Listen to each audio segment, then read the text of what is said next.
Hello, world. Welcome to God's Kitchen Table, a podcast with myself, Elyse Alford, Ethan Karuvula, William Cheshire, and Lily Price. Today, we are here with Timothy, who is Ethan's twin, so you're probably not going to be able to tell the difference between their voices, and there's nothing I can really do about that. Today, we are continuing the discussion of justified killing, focusing more on the self-defense side of it, because the last episode was more about wars and being in the military. So I'm going to start off by addressing something from last episode. The Crusades were brought up multiple times, I think, and the Vietnam War was also brought up. So I just wanted to say really quick that it seemed from the last episode that we could all agree that the Crusades were unjust and that the Vietnam War was unjust. So I just want to make it clear that I believe that definitely the first three Crusades were just. Not so sure about the rest of them. And the Vietnam War was definitely just, meaning it had a just cause and fighting in them would not have been sinful. I'm not saying that everything they did in both the Crusades and the Vietnam War were just or right. I'm just saying that the cause for the war was just. And that's just my opinion. So those of you listening, I would say do some research on it and come up with your own opinion. Don't take my word for it or Luke's word for it. I just wanted to make it clear that it's not objectively unjust, both the Crusades and the Vietnam War. That's all I wanted to talk about last episode. Just a quick point. The Vietnam War was started because the US saw that there was a communist government. It wasn't like it was it wasn't like it was they were supporting another government that though it wasn't communist was doing just as bad things to the citizens. There was very little difference in the actions of the government towards civilians and like how they were treating them, except for that one of them was communist. Just Yeah, so because a government is communist is not a good enough incentive to go attack it. so during Yeah. that time period, they were like repeatedly supporting very corrupt governments because they thought they had this thing they called history lesson, the domino effect. You've probably heard of this. So they thought if this country falls to communism, they mainly talk about Southeast Asia, and this one will, and then it ended with like India, Australia, and so they're like, if all the countries around are communist, they'll fall as well. So that was their reason to support incredibly corrupt governments that had no place where they were. And so the so basically this domino effect proved to be completely false. And that was their entire reason that they thought they could be doing this. Yeah, I mean we can make a whole nother episode on whether or not they were justified, but I don't think that's something we need to discuss this episode. I'm putting it out there that we don't all agree that those things were unjust. So I just wanted to put it out there that there is another opinion and that they weren't objectively unjust and that I disagree. I'm not going to defend my position at the moment because that's not really what we're talking about. But yes, there are two sides to that. And I think people listening should just do that research for themselves. Or maybe we can make an episode on it. That would be fun. So yeah, now we can start on today's topic, which is we're going to try to keep it on self-defense for the most part. I believe that I don't just believe in justified killing. I believe that killing is in some circumstances the morally superior option. I don't think that killing is just justified in some circumstances, but that it's righteous and that we're even commanded to kill in certain circumstances. So there's a difference between justified killing and righteous killing. And I would believe that killing in certain circumstances is righteous, not just justified. So I just wanted to make that distinction. And the reason I believe in the idea of righteous killing, that the reason that I believe in certain circumstances killing can be righteous is that it protects lives. that it will protect my life, maybe someone else's life. In the case of like wars, that it could protect a country's lives. I think that killing can be righteous because it's protecting lives, and I think biblically and morally we are obligated to protect life. Okay, so you're saying it's like protecting lives, and that's why it's justified. Look at I don't have I believe it's John 15 verses 12 to 14. Don't quote me on that. It's the one, greater love has no man than that he lay down his life for his brother. So that's clear saying it's protecting my life, it's protecting your life. That's clearly not a good.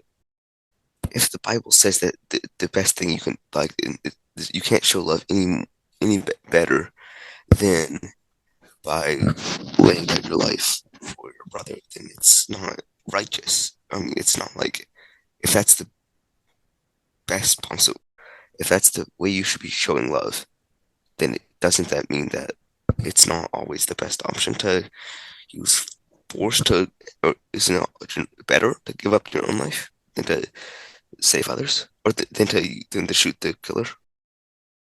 Okay, so I'm not saying that it's always the best option to kill. I think we can all agree there are definitely circumstances where killing is not the best option and definitely a wrong option. But yes, John 15:13, I just looked it up, says, greater love has no one than this, to lay down one's life for one's friends. So we can look at this literally, saying, when someone tries to kill you, let them kill you. And then I always think of it this way, become a speed bump for him to get to your family. I mean, does he literally mean whenever someone attacks you, let them kill you so that they can then go kill other people? I don't think that's what he's saying. I don't think he's literally saying whenever someone is trying to harm you, let them do it, and then so that they can go and attack your family, whoever you're with. I don't think that's really love.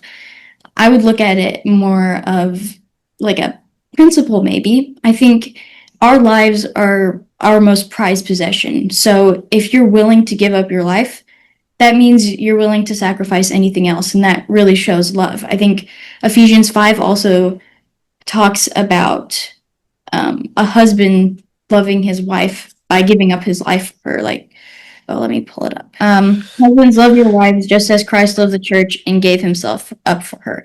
I think it's kind of talking about the same thing that John 15:13 is talking about.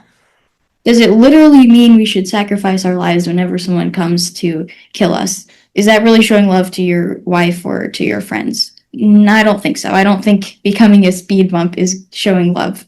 But is it showing love that you're willing to sacrifice anything, even your most prized possession, which is your life? I think that is love. So I don't really see this verse as being completely literal as, hey, you should sacrifice your life whenever someone tries to come attack you, and that is showing love to your wife or to your friends. I don't think that's what that means. I think it's using this extreme to show that if you're willing to sacrifice your most prized possession, your life, then you can't have more love than that. You're willing to sacrifice anything else for them. So that's how I would view those two verses. So we are commanded to have that love though in the Bible, like love others more than yourself. And so therefore it's like that's the standard that you should be willing to give up your life for others. And it's not a speed bump. It's like following the example that Christ gave on the cross, like giving yourself up to save others. Yeah, I think if there an opportunity arises where you can give up your life to save your friend, that would be loving. That would absolutely be a loving sacrifice. But someone coming into my house and shooting me because I refuse to fight back isn't really me laying down my life to protect someone else. That's just me dying so that he can go kill like my family or my neighbor. So like this is a situation where it's either I'm gonna die because they're gonna shoot me, or I'm gonna take the gun and I'm gonna shoot them. Correct? I mean that can be that situation. But isn't it always better to, doesn't the Bible explicitly say that like we should love our enemies and do good to those that hurt us? Yeah, that's a good passage. I think it's in Romans 12. Jesus also says it, but Paul kind of expounds upon it more in Romans 12. I'm going to read the whole passage, the end of Romans 12. It says, starting from verse 17, do not repay anyone evil for evil. Be careful to do what is right in the eyes of everyone. If it is possible, as far as it depends on you, live at peace with everyone. Do not take revenge, my dear friends, but leave room for God's wrath. For it is written, it is mine to avenge, I will repay, says the Lord. On the contrary, if your enemy is hungry, feed him. If he is thirsty, give him something to drink. In doing this, you will heap burning coals on his head. Do not be overcome by evil, but overcome evil with good. And I absolutely agree with all of those verses. Paul does give us the reason why we should love our enemies. And he says it in verse 20. It says, in doing this, he will heap burning coals on his head. So then we ask the question, does letting a murderer kill me, and then maybe my family too, or just letting a murderer kill me, is that heaping burning coals on his head?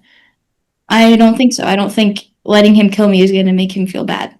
We knew a family who lived in Costa Rica and Nicaragua for many years, starting when the man that I knew was like a little boy, like I don't know, maybe 12, and they were robbed literally more than 50 times by robbers seeking to kill them and steal everything they had.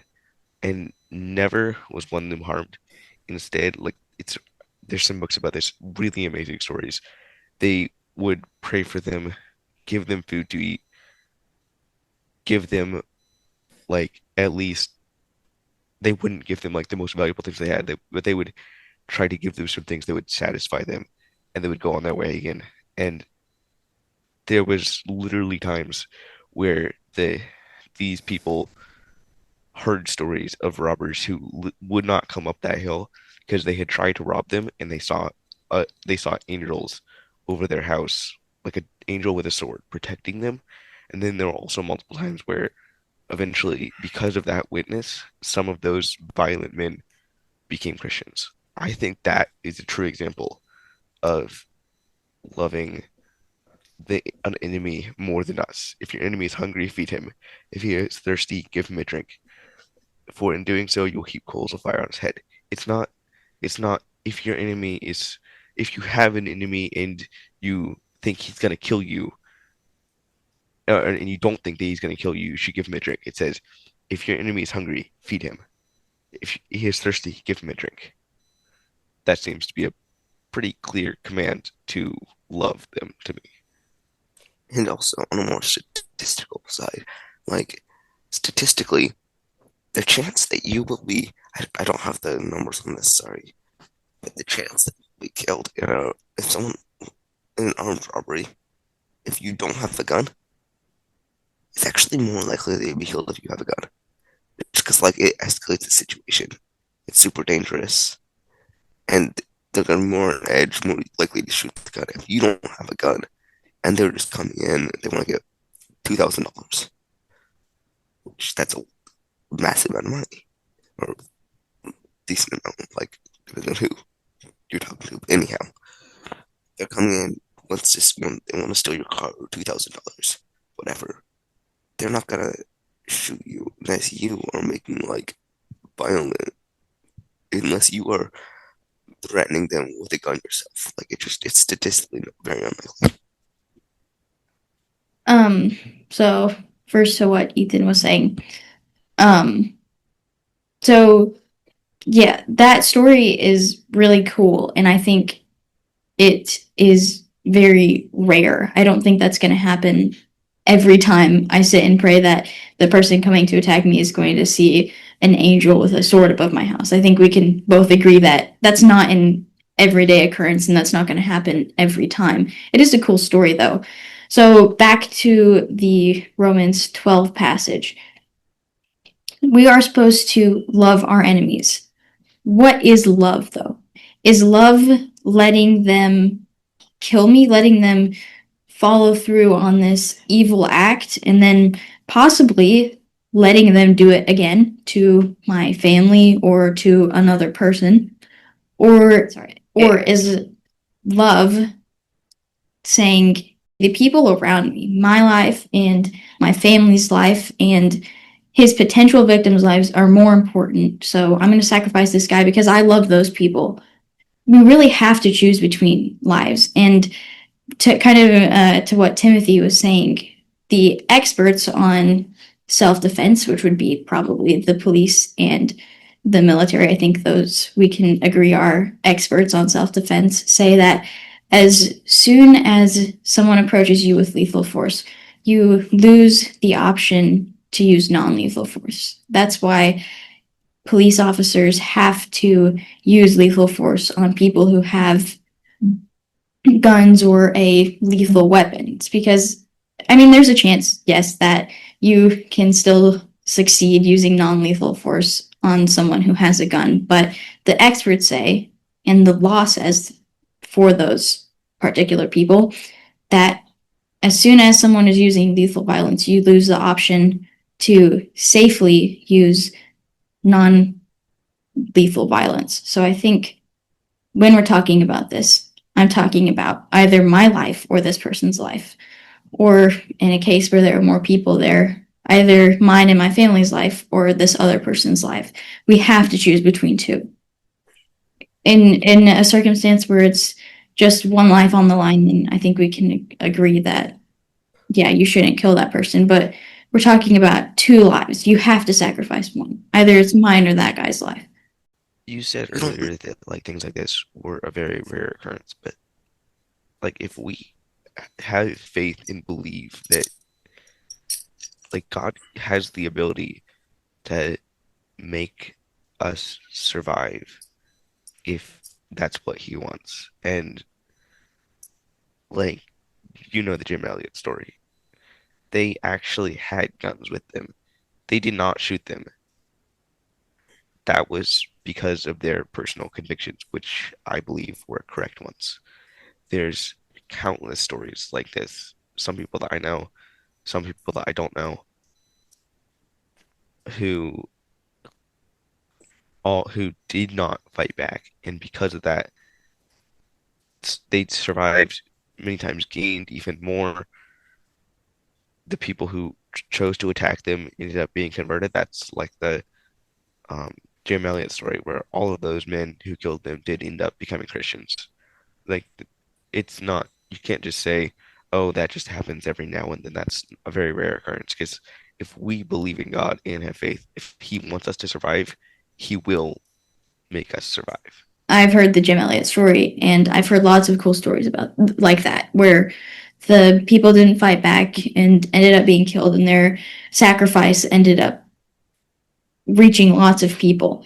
But I do think it's important to stick to the Bible on this issue and not other examples of Christians. I think those men were really faithful, including Jim Elliot. I don't know if I would do the same thing they did, but I don't think just because they chose nonviolence that was the correct option. And I think God definitely did something good about it, or good out of it. But I also think, yes, God has the ability to protect you if that's what he wants, but that doesn't mean he's always going to protect you. And we do have the responsibility to protect ourselves. I don't think we can put it all in God's hand and say, well, if this guy kills me, it's clearly because God wanted me to.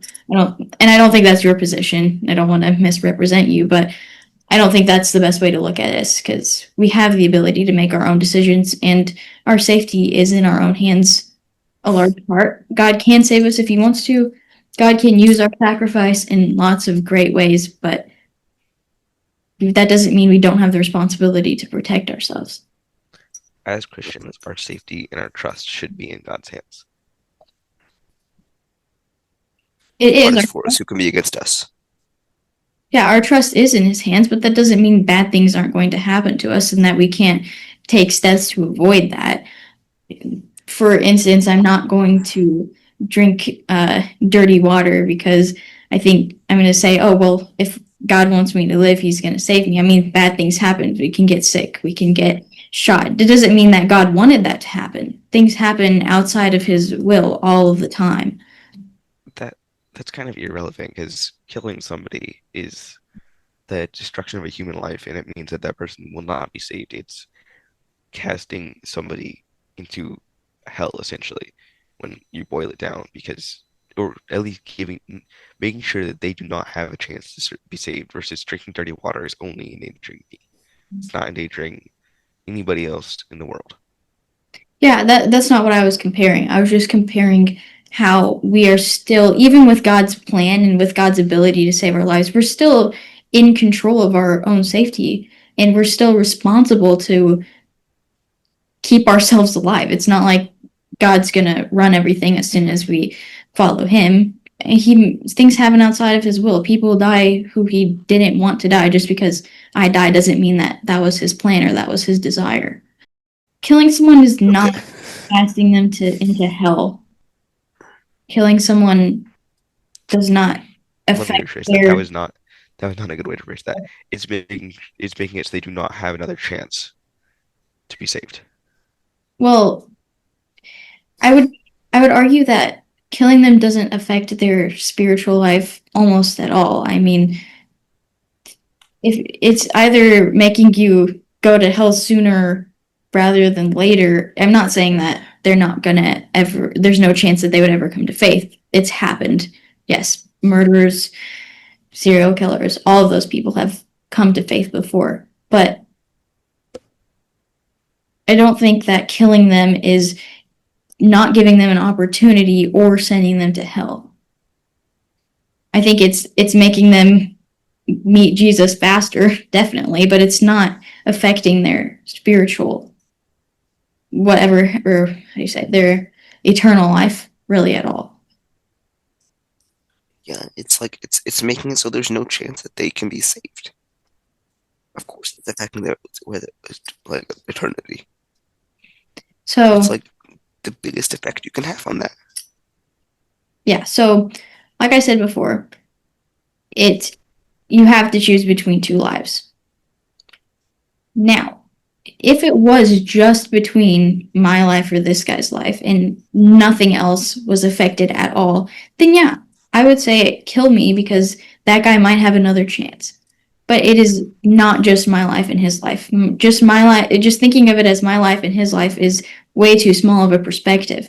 You have to think, who is going to impact the kingdom more? That's the person whose life is more valuable. Now, yes, all life has value, but you have to pick between one or the other. One is more important than the other when it comes down to this decision.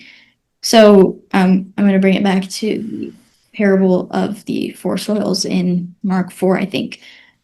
Do we keep alive the person who, do we keep alive me, who I know 100% I am the good soil and I'll reproduce 30, 60, 100 fold?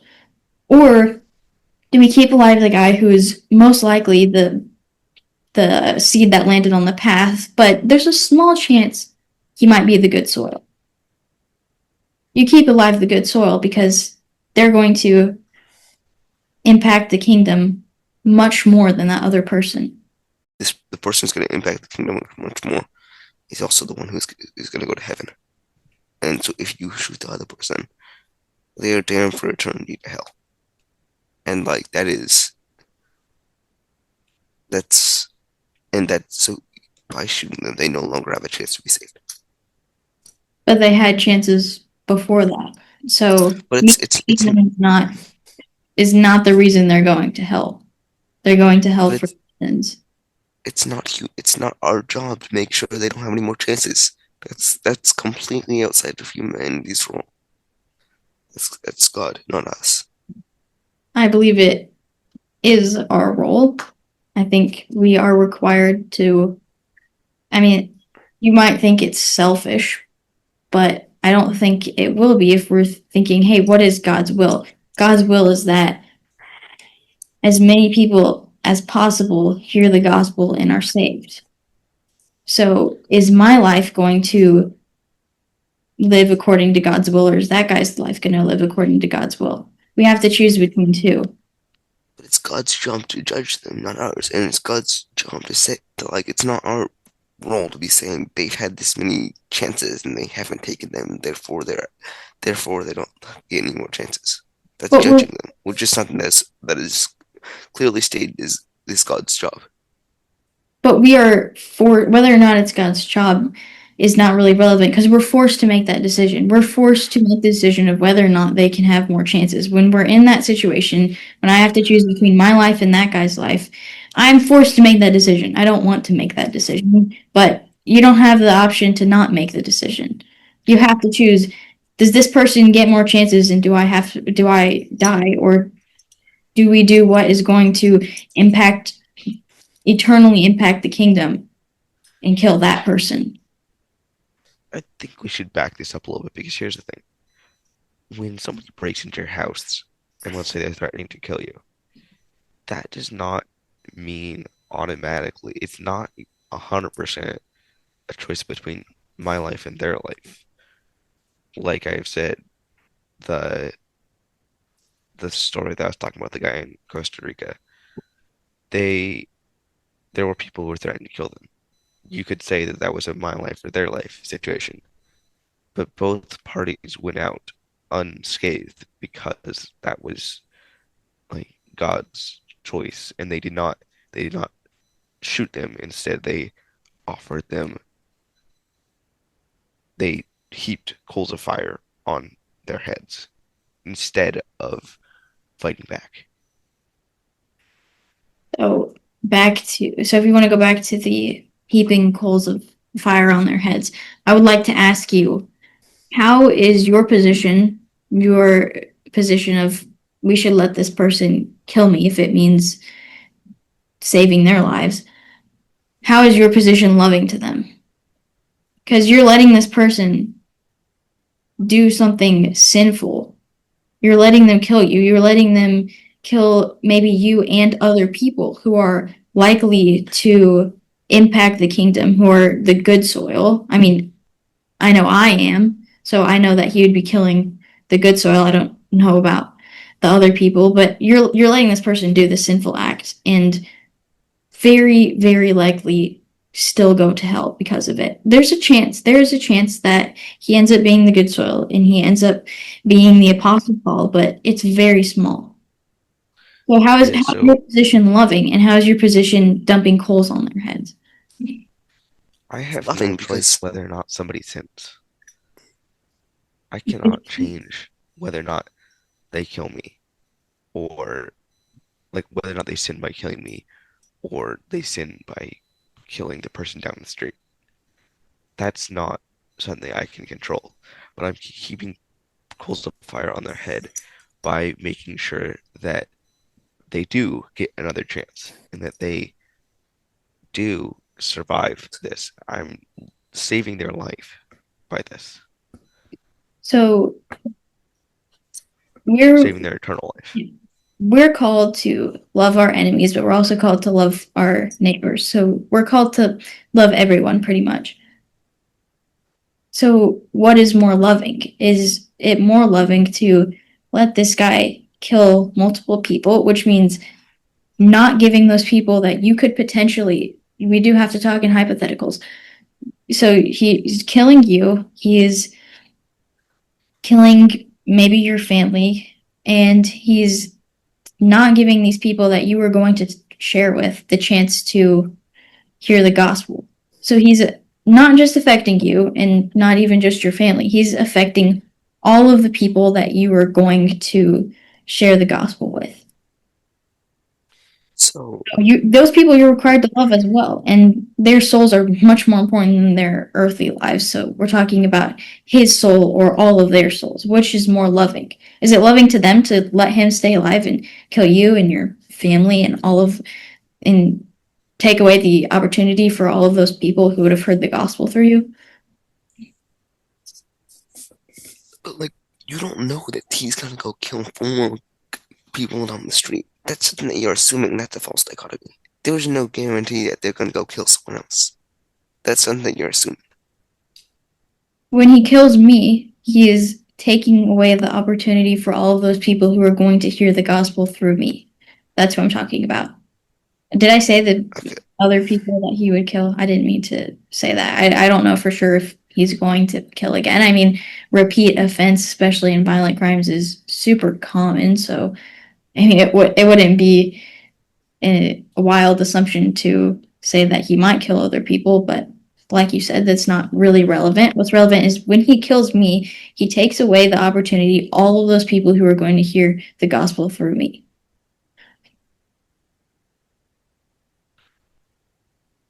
But if okay, you so die, I believe that that is like um, all things work together for good to those who love God, to those who are called according to His purpose. That's in Romans 8.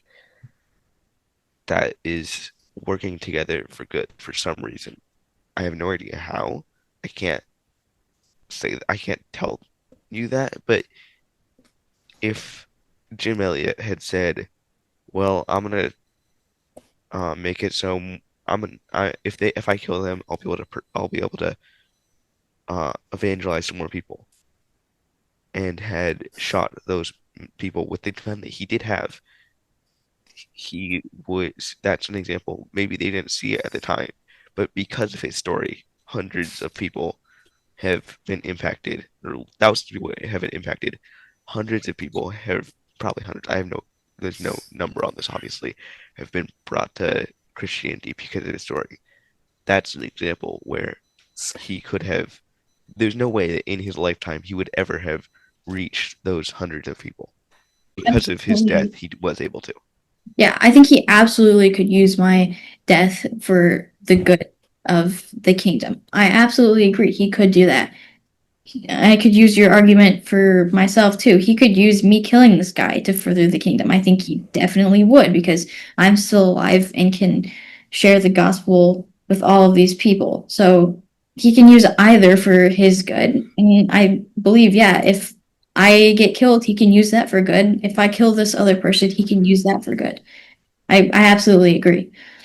And I think with So, Jim Elliott's story, if he had shot those people in defense, God still could have used it for good, and those people still could have come to faith through that. I mean, I don't know what would happen, but he could use either circumstance for good. so what if, so is there ever going to be someone converted because they read a story in which there was a missionary and they went out into the jungle and they did all these things to make sure that they could evangelize these people, and then somebody tried to kill them and they shot them, and that's the end of the story instead of dying, and that's going to bring somebody to faith instead of they gave up their life so that they so that the other person would live. that's not I, a very inspiring story. yeah, I don't know if that story specifically would bring people to faith, but Jim Elliot would have lived for many more years probably, and he would have told lots of people about the gospel. I mean, he was a missionary, he was someone who was sharing the gospel a lot. So yes, if he had survived, he would have told a lot of people about the gospel. A lot of people would have heard the gospel through him. So yeah, I think both ways God could use it for good. And I think if Jim Elliot had survived, he definitely would have used Jim Elliot for good. Maybe that specific story of, hey, the missionary killed the Indians in defense, maybe that specific story wouldn't bring people to faith, but Jim Elliot definitely would. Jim Elliot would definitely be the cause of many hearing the gospel. I feel like we're kind Yeah, of off at hypotheticals now, which aren't very effective. Can we circle back to the Bible commands in, let me find the reference, Matthew 5:38, I believe.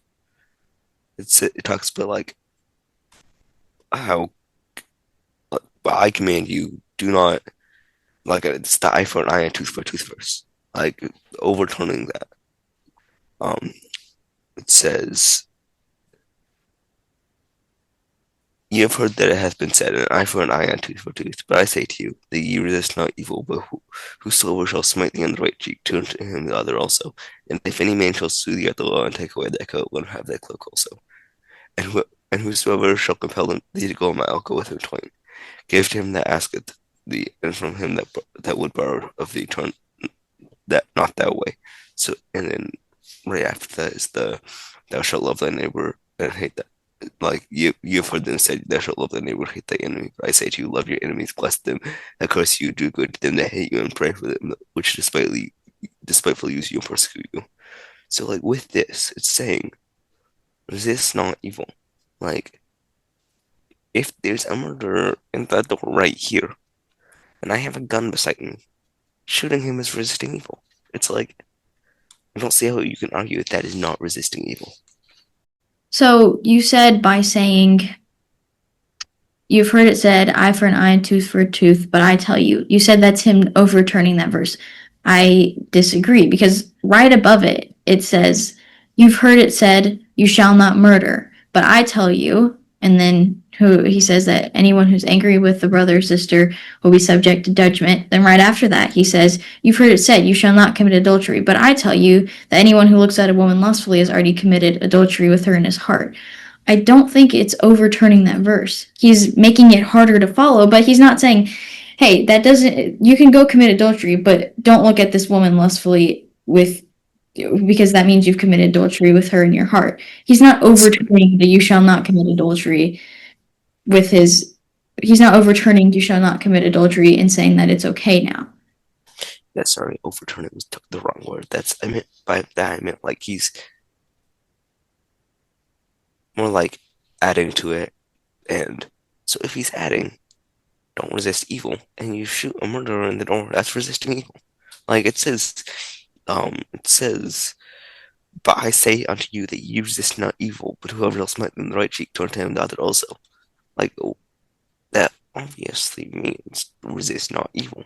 And so if I shoot the murderer right here in the door, that's resisting evil.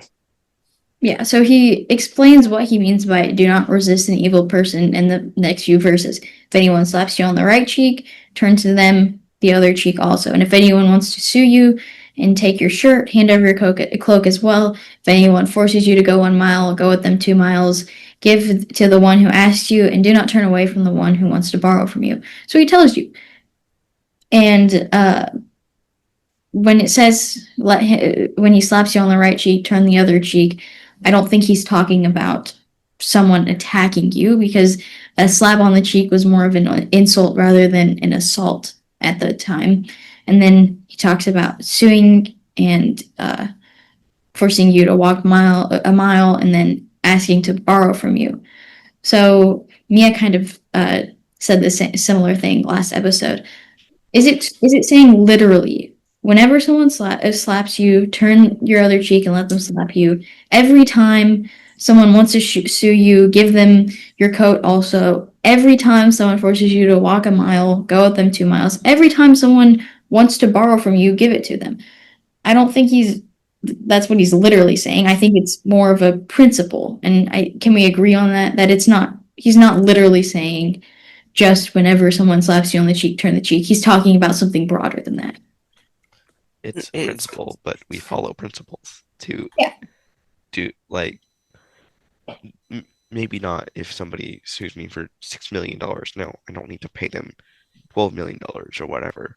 But if somebody does try to comes at me with violence or like slaps me, I mean you So should literally follow that passage. so you said Let them. if someone sues you for $6,000, you don't have to pay that? Well, see, that's an entirely different thing in my opinion. It's not like that's not the principle of non-resistance. Like I did not have anything to do with the whatever you're suing me for. I So don't have to pay you for that. so are you saying that when it comes to violence, we need to follow this, even though this passage is not talking about violence, because slapping on the cheek wasn't really an assault. It was more of a insult, something that how do you say was like a disrespectful. So even though this passage isn't directly talking about violence, that violence is the only thing that applies to this, and not violence is the only one that we should take this literally for, and not when someone sues you or we shouldn't, every time someone asks to borrow money from me, that I should give it to them. So only for violence this applies, but not for the other things. No, that's not what I'm saying. That's not No, what I'm saying. I'm saying that it overall does apply as a principle. So, like, if somebody does violently attack me, I'm not gonna fight back. If somebody uses violence against me, I'm not gonna be like, well, I'm gonna try to tell them and get them to stop.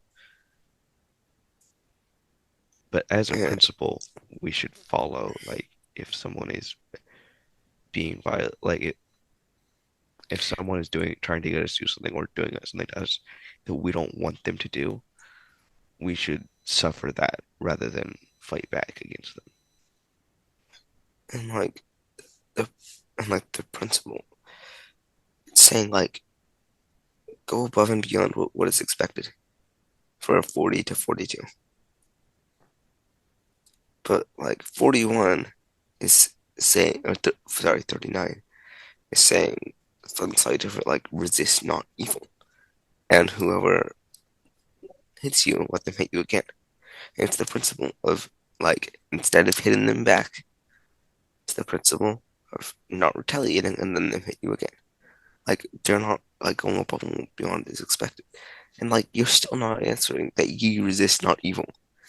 That's like right there. That applies. It's not a That's a direct command. It's not like a example that is a direct command. Ye resist not evil. You can't say no, that doesn't apply.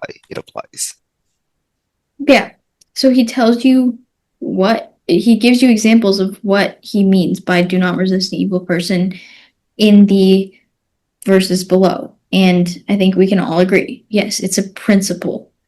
He's not literally saying only when someone slaps you on the cheek, turn the other cheek, only in these circumstances do this. No, it's a principle. I think it's a He's saying principle. he's saying do more than that. If someone slaps you, if someone punches you in the face, like don't resist them. It's the principle of. It's not saying just when they slap you. It's saying when they punch you, when they kill you, whatever. Yes, this is a principle. It's a principle of how Christians should act. You shouldn't uh, get angered easily. You should be quick to forgive. That kind of principle. Don't get angry and take revenge. Kind of how Romans 12 was talking about. Vengeance is mine. You don't need to slap the person back who slaps you. Yes, it's a principle. I think we can agree on that. Now, none of these verses are talking about when someone attacks you. I don't think that when someone slaps you on the cheek, he's talking about assault. He's talking about a disgrace and insult, not really, hey, someone's trying to hurt you. So that is different. It's not talking about an attack in any of these verses. And I think these are one thing, but when someone is threatening your life, it is definitely different. I think someone slapping you on the cheek is much different than someone trying to stab you or trying to shoot you. So I would separate it from all of these other things just because life is so important. My money, whether I have to pay this guy $6,000 or not, is not nearly as important as my life.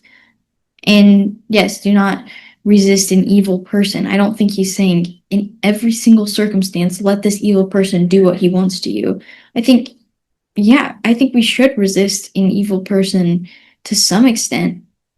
I think, I think we can agree that he's not saying every time someone evil is trying to do something to you, let him succeed, because that would be kind of a mess if we just let people do evil all the time. I don't think that's loving either.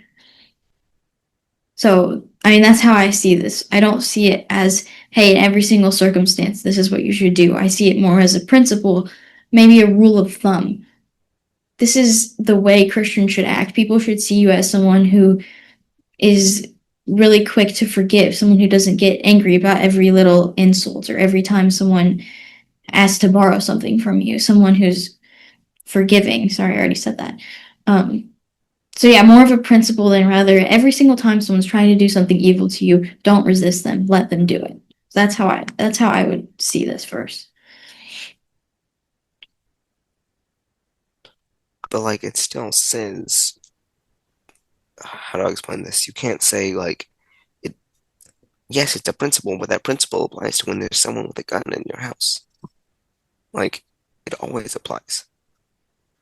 And so if someone is about to is trying to shoot me, then the principle applies that I can't shoot them again, that I can't shoot them back. Whether or not it's like, oh, but maybe, oh, maybe that may like maybe I will save maybe my if I don't die, then this person then I'll bring this many souls to Christ. No, like it says, resist not evil, and like and we are strictly commanded to not kill and resist and to like don't resist evil. So don't resist evil. Like it's not a terribly hard command. If I shoot someone, it's resisting evil. The Bible says not to resist evil. Therefore, shooting someone is disobeying the Bible. Like So you said this applies in every circumstance, whether it's someone slapping you on the cheek or someone coming at you with a gun. So does that mean that whenever someone's trying to sue me, I should give them what they're wanting, but more than that? And every time someone asks to borrow from me, I should give it to them. Is that what it's saying? In every single circumstance that someone sues me, I should give it to them plus some. And every time someone wants to borrow from me, I should give it to them. Is that what that means? you should go above and beyond as to what is expected. Yeah, so my question was, does that mean in every single circumstance that someone wants to borrow from us that we should give it to them, and that every single circumstance someone what is suing us, we should give them more than what they're asking for? Does that mean that in every single circumstance we should let evil people do what they want to do? We should never If be evil. if someone is suing me and I'm unjustly convicted of business fraud, whatever, and they order me to pay $6,000, and I need to pay that money because, and sure, like even if it is unjust, I need to go above and beyond what is expected to do what they. And like the same for, like the same if someone is asking of you, like, can you help me get out of this financial situation by loaning me money? We need to go above and beyond, like just giving, not just like giving them money, but like not just loaning them money, but like you don't even have to expect they'll pay you back. Like just like I'm saying like a lot. But you need to do what like help them out, not just financially, but physically and in everything. So you agree that every single time someone asks to borrow from you or someone is suing you, you should go above and beyond to help them, and that every single time evil people are sorry, that every single time we should not resist evil, that we should never resist evil. Do you agree with that or no? I believe every single time that like for resisting evil, every single time that like someone attacks me violently, I shouldn't use lethal force to resist. That's a command. And that is, see, resist not evil is a clear command. Then there's these metaphors later on in the verse about like, or not metaphors, examples. So these examples are like when someone asks for money. So yes, if someone asks me like, can you like and obviously if someone walks up to me and asks me how like give me $100 to buy drugs, I'm not gonna give that. That's going against Jesus' commands. But if someone asks me like I need a loan of X money, I need to like I can't get food on the table for my family. You need to help them with that. Oh, sorry. So I'm going to ask you again. Do you believe that in every single circumstance we should not resist evil? I'm not talking about whether it's violence or not. I'm saying every single circumstance, period.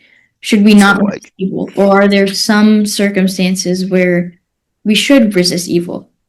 Uh, I'll respond to this one. The Bible does say, resist the devil and he will flee from you. So obviously we should be resisting evil as a concept, but I don't believe that we should be resisting the. There are times when obviously we should. Like, let's say like I would jump in the way and try to block somebody from attacking my family. Would I attack the person? Hopefully not. In the same way, if somebody comes to my church and starts harassing people, I'm gonna try to get the guy to leave or stop or whatever. But that doesn't mean that I'm going to fight back against the guy and use violence against him. So yeah, I would agree that when it does say resist evil, it doesn't mean that in every single circumstance, do not resist evil. Let these evil people do what they want to do.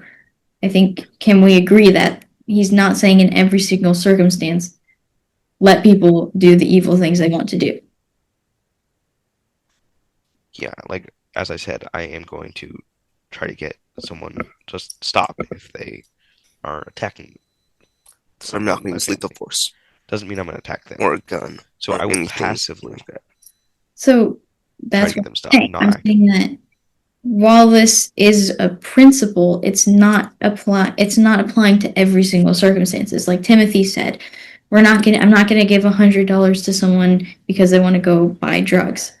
Yeah, I'm going to let this person attack someone because they want to. There are times where we should be resisting evil. So I believe that when someone is trying to kill me or somebody else, I am commanded to resist evil. And I believe that one way to resist evil is using lethal force, and you guys believe that using lethal force is wrong. But I think we can agree that in that passage in Matthew 5 is not saying that in every single circumstance we should resist evil. So why does Jesus rebuke Peter for using a sword to cut off the high priest's servant's ear? Okay, so Why is that wrong? this can be our last point so that we can Okay, wrap. yeah. This has been a long episode. I think in Jesus's example, there's one difference between us and Jesus that we really need to take note of, and it is purpose. Jesus's purpose was to die. He was born to die for our sins. Our purpose is different than Jesus's. Our purpose is not to die.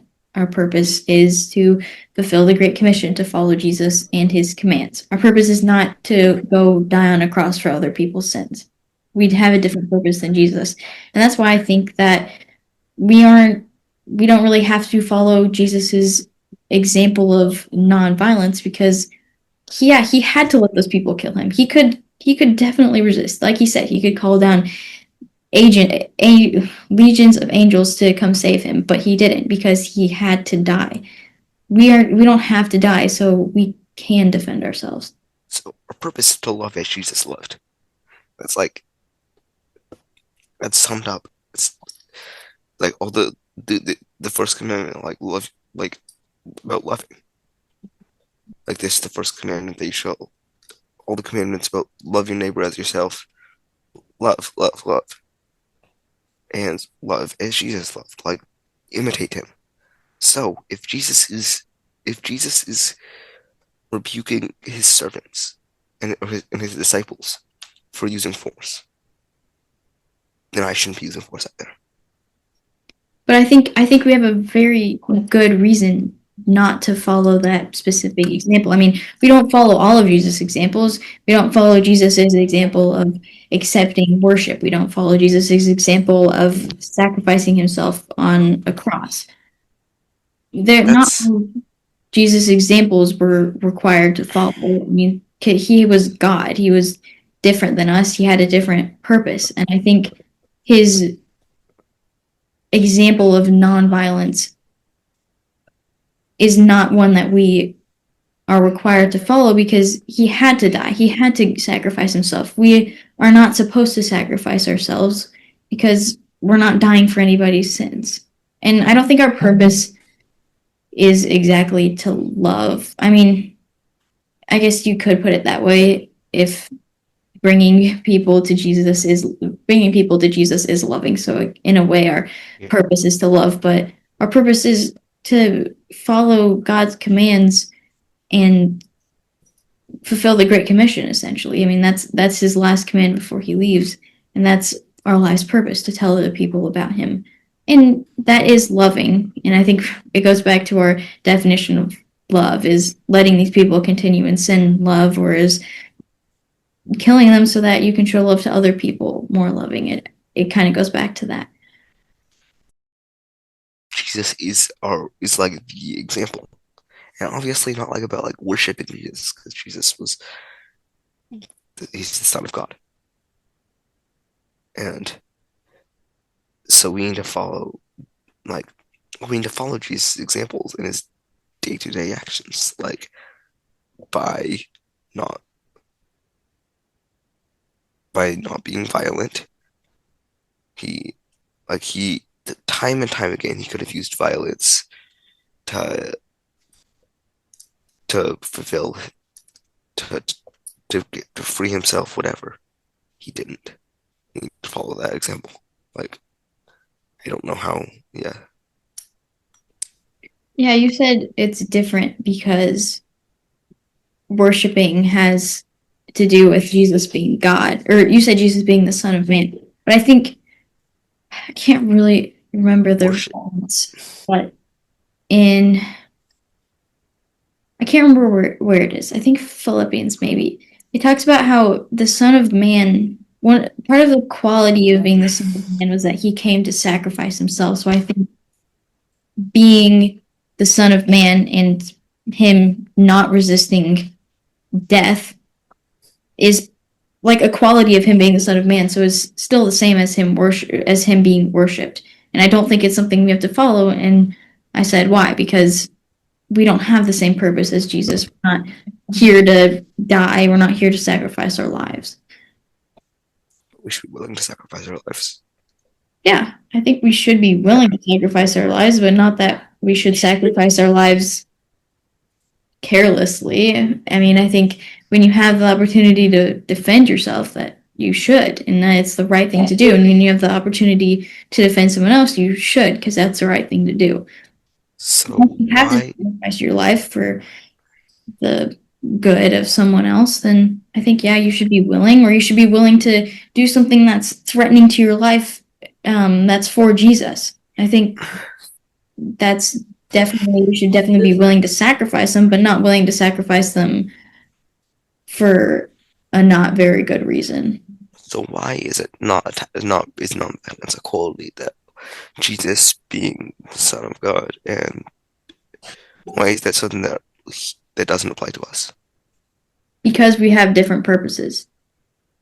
Our purpose is not to die. Our purpose is to be a disciple of Jesus and to fulfill the Great Commission. Jesus' purpose was to die. His purpose was not to fulfill the Great Commission. So I think But that, if we come, sorry, you go. yeah, that's all I was saying.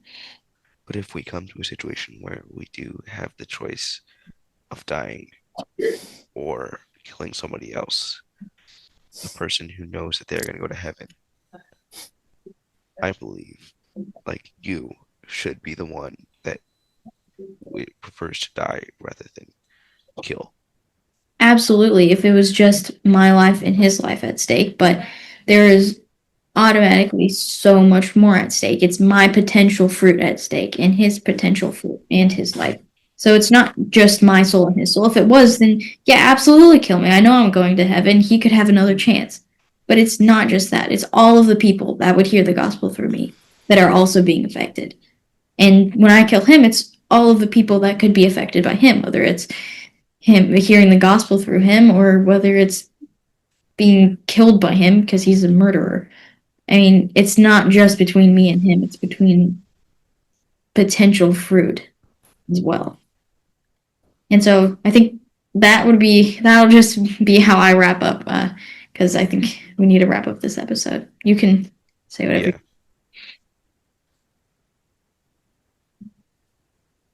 Okay, so still, like, this whole, like, because he is the Son of Man, we are called to do what Jesus, to emulate his example, correct? Yes. And obviously, um, obviously, like, worshiping Jesus is something that we shouldn't be, we shouldn't be asking people to worship us, but that's not like, that's totally different. Like, that's, then that's because he is Son of God. And I just don't see how, like, because of a different purpose, like, our purpose is loving as Jesus loved. And and therefore, because that is our purpose, we need to emulate Jesus in that way. And so, even if our purpose is so, like, because our purpose is that, and our purpose is following the Great Commission, like, by following the Great Commission, we should, if we are following the Great Commission, we still need to, how do I phrase this? Sorry, 1 second.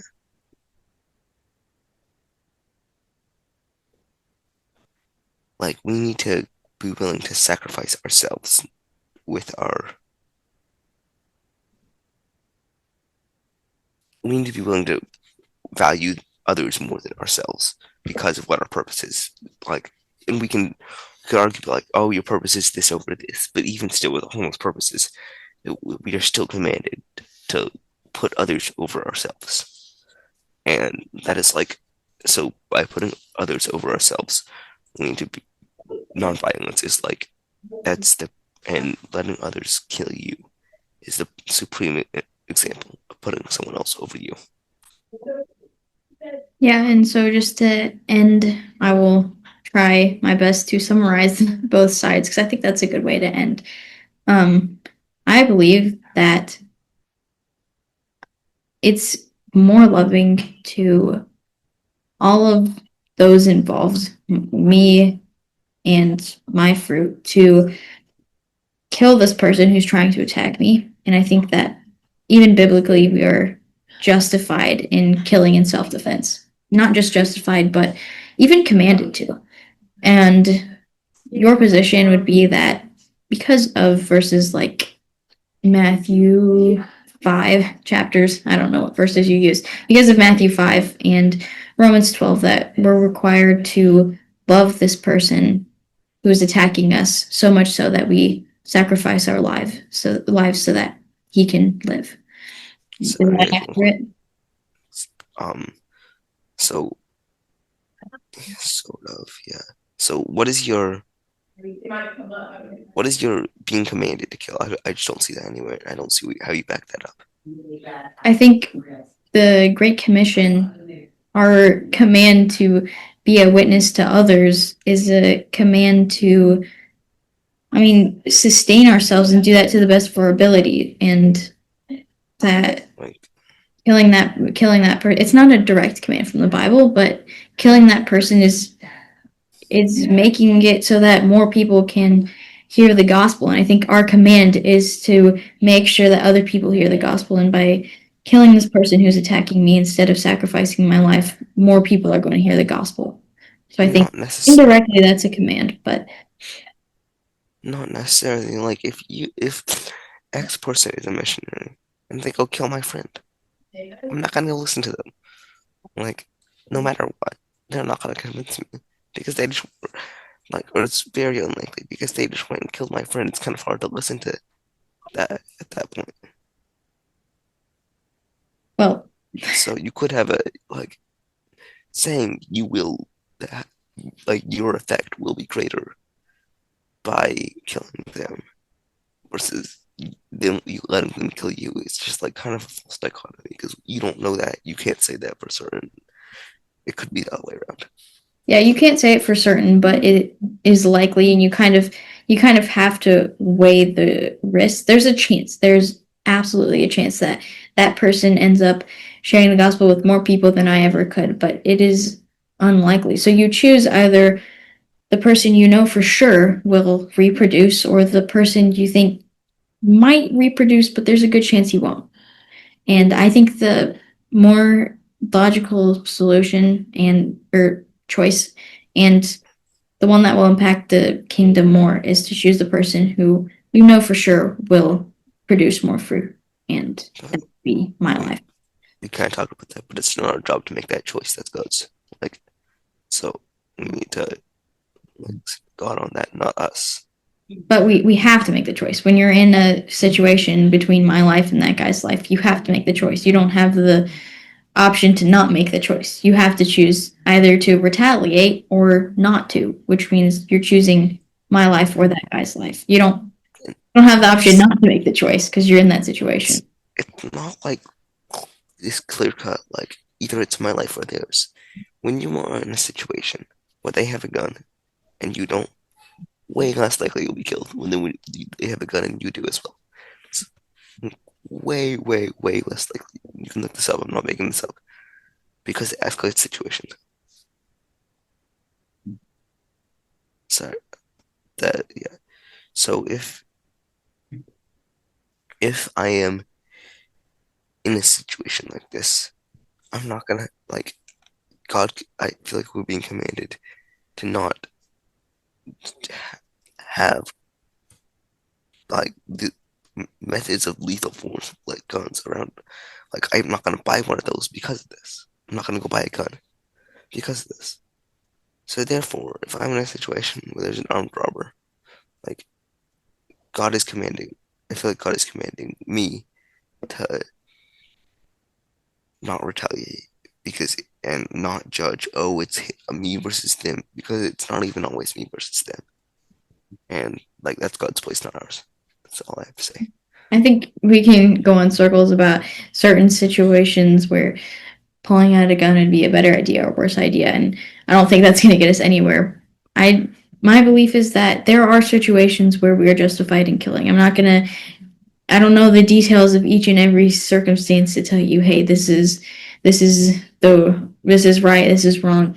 I can't go through each situation, and so I don't know what's the best idea in each of those situations. I don't. I just think that we're commanded to protect those around me. So absolutely, if it's someone else's life at stake, we are commanded to protect them. If that even if that means killing someone else. And I mean, with our own lives, I think we're protecting other people's souls who are going to hear the gospel through us by killing this person. And it's hard to talk about this in hypotheticals, but you kind of have to.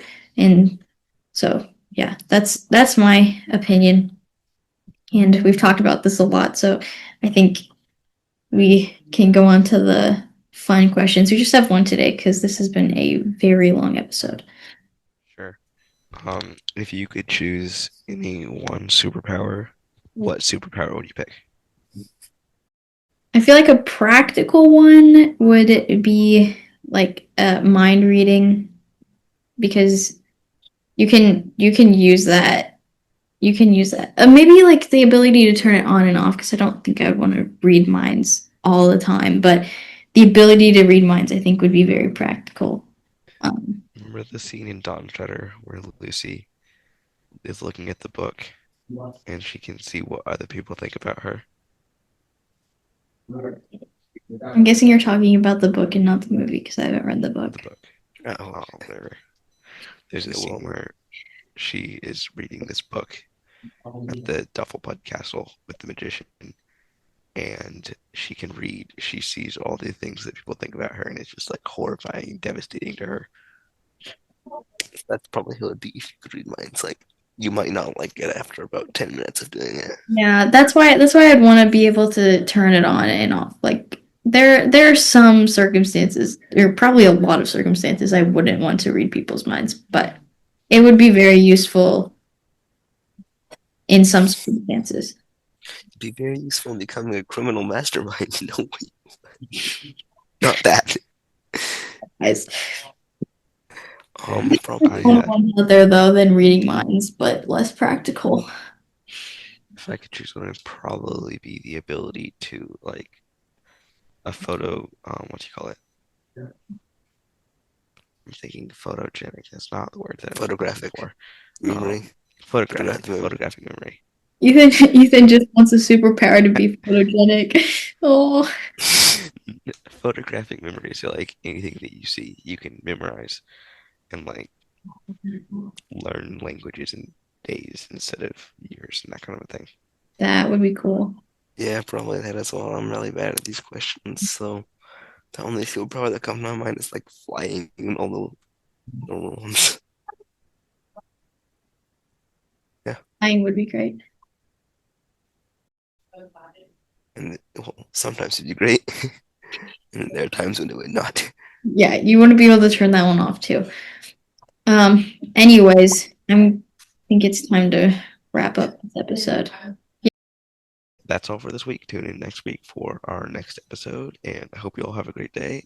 Thank you. Thank you.